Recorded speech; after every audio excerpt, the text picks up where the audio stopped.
नमस्कार दोस्तों। तो आज मैं हूँ सोमनाथ में। सोमनाथ जो गुजरात के सौराष्ट्र का इलाका आता है उसमें कहा जाता है। और पीछे जैसे आप देख सकते हैं वो सोमनाथ जी का मंदिर है, शिवलिंग का। वो शिव जी का मंदिर है जो भारत के 12 ज्योतिर्लिंगों में से एक माना जाता है।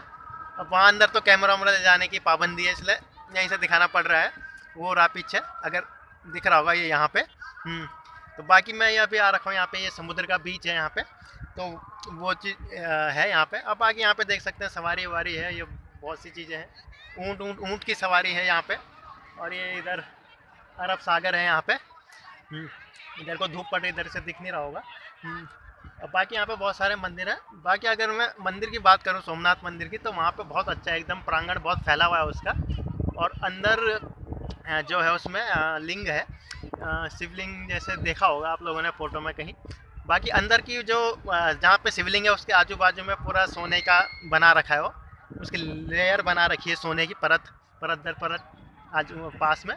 और बाकी जो स्थापत्य कला जो है इसका, आर्किटेक्चर जो कहेंगे इसका, आर्किटेक्चर बहुत अच्छा है। और उसमें नक्काशी करी हुई है, बहुत सारी मूर्तियाँ बनाई हुई हैं जो बहुत अच्छा दिखता है। और थोड़ा थोड़ा अगर इसे देखा जाए तो कंदरिया महादेव की जैसे इसका जो ढांचा है उस टाइप का बनाया गया है, क्योंकि हल्की उसमें छोटी छोटी गुफाएं जैसा भी है उसमें। तो जो शैली जो है ये कुछ नागर शैली जो कहा जाता है, इसकी नागर शैली जो है ये, जो उत्तर भारत की जो ज़्यादातर शैलियाँ होती हैं, नागर शैली जो होती है वो चीज़ है। बाकी अंदर बहुत अच्छा है, देखने में बहुत शांति मिलती है अंदर।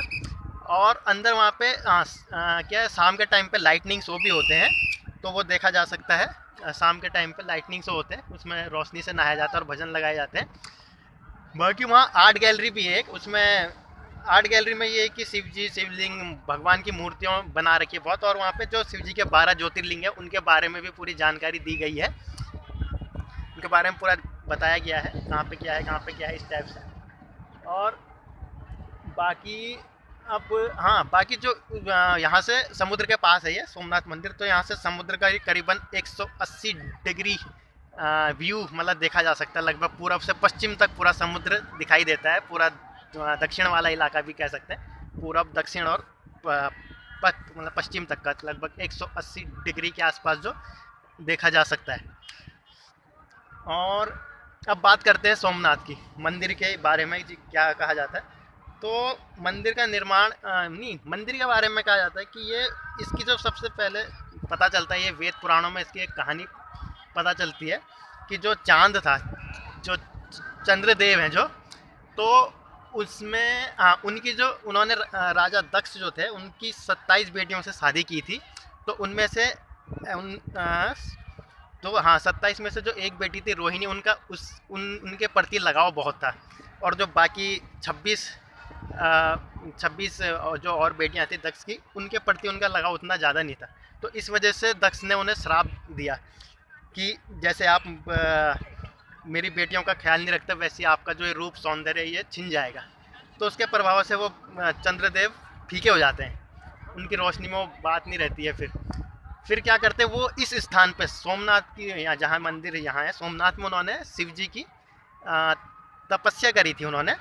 तो शिव जी की उन्होंने तपस्या करी थी, इस वजह से तब शिव जी ने उन्हें अपने मुकुट में धारण किया और उस पाप से मुक्ति दी।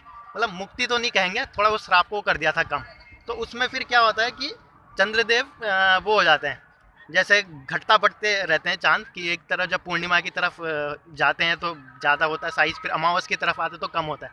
तो उसी प्रकार से जब वो रोहिणी तारा के पास जाते हैं तो उनका आकार जो है वो ज़्यादा होता है, और जब उससे दूर जाते हैं तो उनका आकार कम होता रहता है।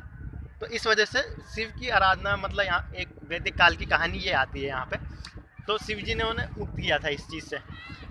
दूसरी, फिर इसका जो जिक्र आता है वो आता है 1100 कुछ, जब मोहम्मद गजनी ने यहाँ पे हमला किया था 1025 में। तो उसने जब हमला किया तो यहाँ पे उसने यहाँ की सोने चांदी के बारे में बहुत सुना था, इसलिए उसने यहाँ हमला किया। तो जब वो आया उसने यहाँ हमला किया और करीबन 50 लाख नहीं, 50,000 लोगों को उसने मारा यहाँ पे, जो श्रद्धालु थे उस टाइम पे। और करीबन यहाँ से वो 20 लाख दिनार की 20 लाख दिनार लूट के लेके गया। इतना मतलब इतना सोना लेके गया, लगभग 20 लाख दिनार के आसपास का।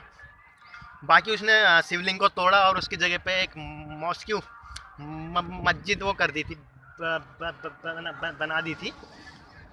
तो फिर वो वापस अपने देश चले गया था। और हाँ, उसकी जो लूट थी ये, तो उसने तो उत्तर भारत में पूरे करीबन 17 हमले किए थे, तो उसमें जो ये लूट थी उसकी बाकी लूटों से ये 80 गुना ज़्यादा वो थी लूट। अब इसके बाद जो सोमनाथ मंदिर का जिक्र जो आता है वो आता है अलाउद्दीन खिलजी के टाइम पे। सन 1299 में अलाउद्दीन खिलजी ने अपने सेनापति नुसरत खान और उलुग खान को गुजरात को जीतने के लिए भेजा था। तो जाते वक्त रास्ते में उसने जैसलमेर पे कब्जा किया उन्होंने, और फिर वो गुजरात में आए। तो जो गुजरात के राजा थे उस टाइम के, वाघेला राजा जो थे, राजा कर्ण नाम था उनका, तो अहमदाबाद के पास जंग हुई तो उसमें वो हार गए थे।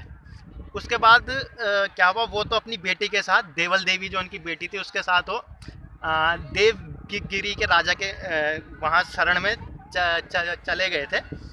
और जो उनकी रानी थी कमला देवी, और हाँ, रानी कमला देवी, और उनका जो खजाना था वो इनके हाथ लग गया था, नुसरत खान के साथ हाथ लग गया था। और फिर इन्वेडर, वो जो हमलावर थे, उन्होंने गुजरात को कैम्बे तक उन्होंने लूटपाट की, मचाई। और सोमनाथ जी का मंदिर जो उसे मतलब तोड़ दिया था उसे भी उन्होंने। फिर इसका बाद में ज़्यादा जिक्र आता नहीं है। फिर इसका 1948 में जब सरदार वल्लभ भाई पटेल ने इस मंदिर का निर्माण कराया था, तब दोबारा से निर्माण करवाया था। अब धन्यवाद।